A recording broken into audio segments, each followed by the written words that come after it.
Pendant notre voyage en famille en voiture, mon mari a intentionnellement laissé échapper une voix troublée. Quelque chose ne va pas à l'arrière de la voiture. Sophie, peux-tu aller jeter un coup d'œil? Je n'ai vu aucune anomalie avec la voiture, mais avant que je puisse argumenter, ma belle-mère, qui était assise à l'arrière, a interrompu. Tu es sa femme. Tu ne peux pas écouter ce que ton mari dit. Dépêche-toi et va vérifier à l'arrière. À contre-cœur, je suis sortie, et j'ai fait le tour de l'auto. Même si je l'ai vu, je ne pouvais pas résoudre les problèmes qui pourraient survenir. Cependant, il n'y avait pas de mensonge dans la voiture, sûr. Et puis, Je vais aussi sortir. ma nièce Marie a dit ça et est sortie de la banquette arrière. Elle est habituellement calme, mais pour une raison quelconque, elle est attachée à moi. C'est la seule source de réconfort dans la famille. Bon, je pense que je vais vérifier la voiture, alors. Alors que je pensais cela, ma nièce a parlé à mon mari, qui était au volant. Papa, tu ne devrais absolument pas faire ça, tu sais. Hé, la femme de ménage, peux-tu m'apporter du thé? J'ai entendu la voix de ma belle-sœur, j'ai soupiré et enlevé mes lunettes de protection contre la lumière bleue. Depuis que j'ai commencé à vivre avec la famille, ils m'ont toujours appelé la femme de ménage. Mon mari, Luc et moi nous sommes rencontrés grâce à un ami commun pendant nos années universitaires. Il est du genre à ne pas être souvent avec moi. Bien qu'il ait un côté un peu rude, il était une personne vive et joyeuse qui m'a donné une bonne impression. Il parlait souvent de l'importance de la famille et de faire des voyages ensemble. C'était l'une des raisons pour lesquelles je trouvais Luc si merveilleux. Ouais, nous nous sommes mariés après 3 ans de relation. Alors que le revenu de Luc était encore faible, je commençais à me faire un nom en tant que traductrice indépendante. Je pensais que tant que nous continuions à travailler ensemble, nous pourrions naviguer heureusement dans notre mariage. Cependant, je me suis rendu compte que cette idée était complètement fausse. Ne devrions-nous pas vivre avec mes parents jusqu'à ce que nous ayons un enfant? Quand Luc a proposé cette idée, pour être honnête, j'avais envie de refuser. C'était parce que Ethan Murphy pas un open de... C'est pas loin de ça. Luc donnait la priorité à sa famille et il le chérissait en retour. Cependant, il ne prêtait aucune attention à quiconque en dehors de la famille. De plus, sa famille avait une attitude condescendante envers moi, comme s'il me considérait comme inférieur. Je me souviens encore de la première fois que j'ai visité la maison de ses parents, où ils m'ont scruté de la tête aux pieds. La seule personne gentille était Marie, ma nièce, la fille de sa sœur. Sa sœur avait divorcé peu après la naissance de Marie et vivait chez leurs parents depuis lors. Elle ne contribuait pas aux dépenses du ménage, affirmant que l'éducation d'un enfant était coûteuse. Bien que je n'étais pas enthousiaste à l'idée de vivre ensemble, je savais qu'il serait difficile de refuser. J'avais seulement le sentiment qu'un âge d'épée. Et, de plus, Luc m'a assuré qu'il veillerait à ce que je n'ai pas une mauvaise expérience si mon cher mari le souhaitait. Je voulais le croire, mais maintenant je suis en train de frapper à la porte de ma belle-sœur tenant une tasse de thé. Femme, la femme de ménage. Tu devrais être rapide pour ces choses, non? Je suis désolée. Sa réaction à mes excuses semblait mécontente et elle m'a regardé avec une expression agacée. Qu'est-ce que c'est que cette tête? Je n'ai pas le temps de m'occuper de toi en prenant soin de notre enfant. Si tu n'as pas d'enfant et pas de travail, tu dois au moins t'occuper des tâches ménagères. Honnêtement, pourquoi t'as dû me dire de telles choses? J'ai un vrai travail à domicile et je voulais aussi des enfants. De psychologie? Alors que je retournais à la cuisine où Marie était en train de fouiller dans le frigo, Marie, as-tu soif? D'accord, je vais te chercher du jus. Juste une seconde. Marie a acquiescé avec un grand sourire et m'a serré dans ses bras, exprimant sa joie. Marie est vraiment adorable. Mais malheureusement, mes beaux-parents ne prêtent aucune attention à ce que Marie dit. Je suis la seule à avoir de vraies conversations avec Marie. Peut-être à cause de cela, il semblait que Marie m'aimait aussi. Juste au moment où j'allais avoir une petite conversation avec Marie et continuer mon travail, ma belle-mère a élevé la voix. Sophie, sors et fais des courses tout de suite. Est-ce quelque chose d'urgent? Il ne nous reste qu'un paquet de papier toilette. Mais j'ai du travail. Tu n'as pas de travail, n'est-ce pas? Tu es toujours à la maison. Ne discute pas et va vite. À contre-cœur, je me suis dirigée vers le magasin à proximité. Alors que j'essayais d'acheter rapidement du papier toilette et de rentrer chez moi, ma belle-sœur m'a appelé. Allô? Hey, peux-tu acheter de la bière en rentrant? Et aussi prendre des snacks. Merci. Une fois que l'objet de l'appel a été réglé, elle a raccroché brusquement. Je me suis demandé pourquoi tout devait être si pesant. Et je suis rentrée dans le magasin à nouveau. Après avoir fini mes achats alors que j'étais en chemin pour rentrer, mon sac éco s'est déchiré. Une vague d'épuisement m'a frappé. Ce soir-là, j'ai tout raconté à Luc. Luc se frotta le menton en buvant la bière que j'avais achetée. Je comprends. Je vais trouver une solution. Tu dis ça, mais tu sais. Tu dis toujours ça. Eh bien, que puis-je faire? Je suis fatigué du travail, tu sais. Après avoir dit cela, Luc a commencé à jouer à un jeu comme pour signifier que la conversation était terminée. C'était l'un de ces jours où je regrettais la vie quotidienne. Quelque chose s'est passé pendant que je faisais la lessive comme ma belle-mère me l'avait demandé. J'ai vu Marie jouer seule, alors je l'ai appelée. Que fais-tu, Marie? Joue avec des Legos? Je vais te donner ça, tante Sophie. Wow, merci. Puis Marie a regardé au loin un moment. Puis elle a tiré sur ma manche alors que j'allais monter à l'étage. Tu peux pas y aller maintenant. Hein? Pourquoi? Ce n'est pas bon en ce moment. Jouons aux Legos ensemble? Suivant ces paroles, j'ai joué avec Marie pendant un moment. Et puis nous avons entendu une voix venant de l'étage.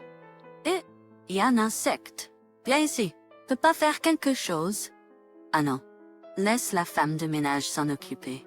Sophie est encore en train de faire les courses. Je ne peux pas attendre qu'elle revienne. J'ai été surprise d'entendre ma belle-mère et ma belle-sœur sortir de la chambre à contre-cœur.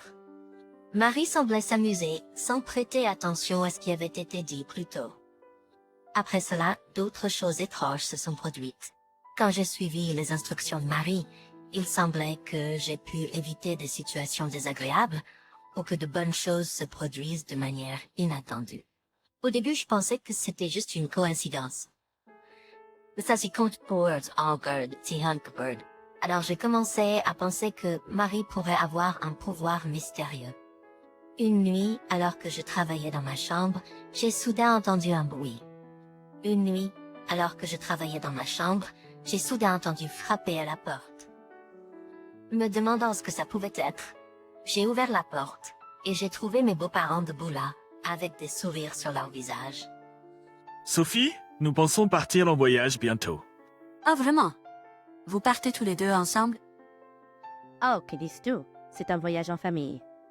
Tu viens aussi? Ma belle-mère a dit ça et a tapoté mon épaule avec désinvolture. Il semblait qu'il planifiait un voyage en famille avec tout le monde, y compris moi, ce qui m'a pris au dépourvu car je pensais qu'il me demanderait de rester en arrière. Sophie, si tu restes à la maison tout le temps, tu vas t'étouffer, n'est-ce pas? Déployons nos aides et amusons-nous ensemble, d'accord? Il y avait quelque chose de bizarre dans le sourire de mon beau-père habituellement discret, mais je ne pouvais pas imaginer qu'il planifiait un voyage juste pour m'embêter. Et le jour du voyage est arrivé. Quand j'ai ouvert la porte de la mini-fourgonnette, que ma belle-sœur a dit être la sienne, j'ai été surprise. Où est le siège enfant pour Marie? Oh, nous n'avons pas ce genre de choses. C'est du gaspillage d'argent, vraiment. Ma belle-sœur a dit ça et s'est rapidement installée à l'arrière. Marie avait l'air un peu mal à l'aise alors qu'elle allait monter. Je ne pouvais plus le supporter. Alors j'ai pris sa main et j'ai fait un contact visuel. Marie, attache-toi bien, d'accord? Si quelque chose arrive, appelle-moi tout de suite. D'accord? D'accord. Merci, tante Sophie. Et nous avons commencé notre voyage en famille. Conduisait? J'étais assise à côté de lui. Et les autres étaient assis à l'arrière. J'étais coincée entre ma belle-sœur et mon beau-père, regardant par la fenêtre. C'est un 3h10 d'ici. Luc était inquiet pour les directions, alors j'ai fini par naviguer avec mon téléphone, en regardant la carte. Tout se passait bien pendant un moment, mais dès que nous sommes entrés dans les montagnes, la batterie de mon téléphone est morte. Tous les jours, j'avais oublié de porter le chargeur portable. J'en ai parlé à Luc. Oh well, can't be helped, I guess. Après avoir conduit pendant un moment sur une route de montagne, Luc a soudainement arrêté la voiture. J'ai entendu un bruit étrange. Aïe, vraiment? Oui, je l'ai remarqué depuis un moment maintenant. J'ai regardé dans le rétroviseur et j'ai vu tout le monde, sauf Marie, acquiescer. Sophie, peux-tu aller jeter un coup d'œil? Fine, mais je connais rien aux voitures. En entendant cela, Luc s'est irrité et a frappé le volant. Allez-y vite vérifier. Et si un accident arrive, êtes-vous prête à prendre la responsabilité? Luc m'a reproché avec un ton arrogant. Incapable de répliquer, j'ai posé ma main sur la porte, sur le point de sortir. À ce moment-là, Marie a soudainement commencé à parler. C'est dangereux d'aller plus loin en voiture. Nous ne devrions pas y aller en voiture. Toi, que dis-tu soudainement? Tu es une enfant bizarre. Si tu détestes tellement la voiture, alors sors aussi. Avec un sourcil levé, ma belle-sœur a poussé Marie hors de la voiture de force. J'ai rapidement saisi la main de Marie et nous nous sommes déplacés vers l'arrière de la voiture. Le bruit des feuilles des arbres qui bougeaient dans le vent créait une atmosphère sinistre. Et je pensais que nous devrions rapidement regarder et retourner à l'intérieur de la voiture. En observant la voiture, il ne semblait y avoir rien d'inhabituel. Marie, avec une expression inquiète, tenait ma main fermement, tout en regardant autour de la zone près du tuyau d'échappement. Puis nous avons entendu le bruit du moteur qui démarrait. Fine? La voiture a commencé à bouger, nous laissant derrière. Incrédule, je suis restée à genoux à cet endroit. Nous avions été laissés derrière dans un tel endroit. Ma batterie de téléphone était aussi morte. J'ai regardé dans mon sac, mais il n'y avait rien qui semblait utile. Heureusement, j'avais mon portefeuille avec moi. Mais il était inutile dans cette situation. Que devrais-je faire? À ce moment-là, tout est devenu noir devant moi. Tante Sophie? L'avenir l'a dit, Waste. C'est vrai. Je dois ramener Marie en toute sécurité. Peu importe ce qui m'arrive, je dois protéger cet enfant. J'ai donné à Marie un morceau de chocolat de mon sac et j'ai affiché le meilleur sourire que je pouvais.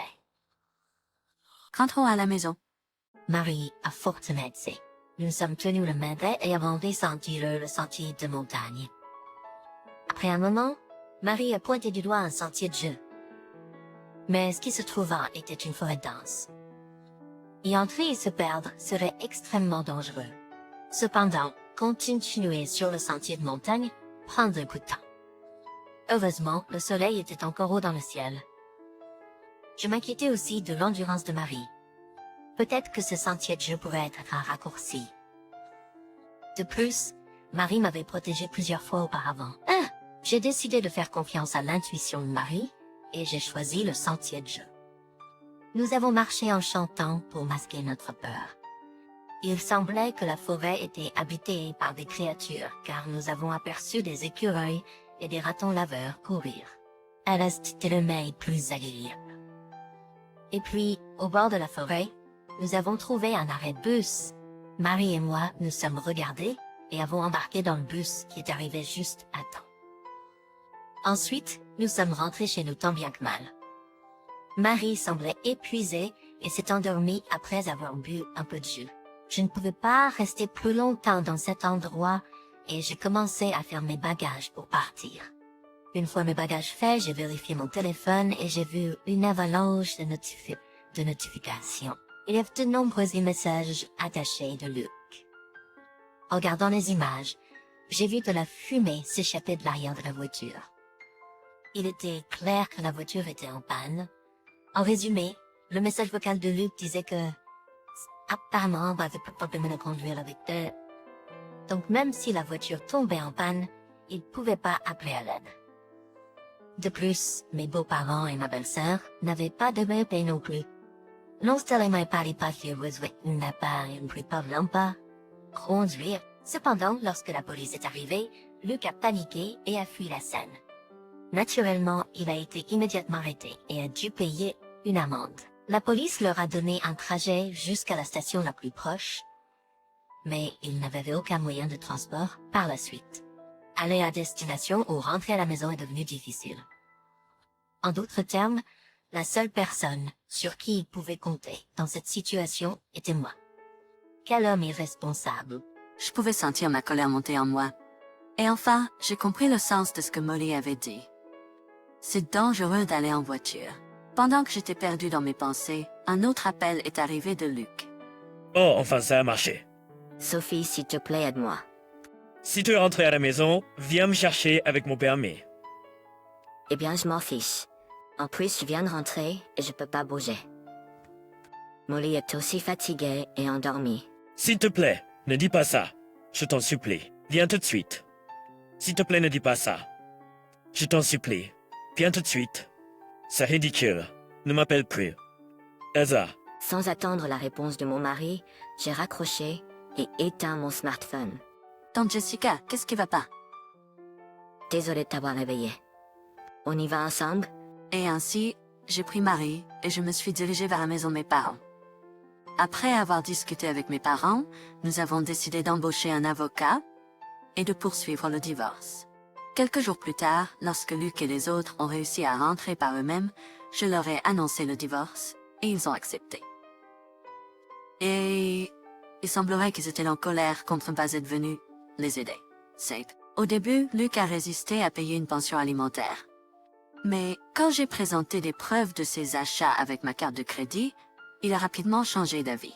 Il s'est avéré que Luc avait acheté des articles de divertissement, comme des mangas et des figurines, pensant que je remarquerais pas.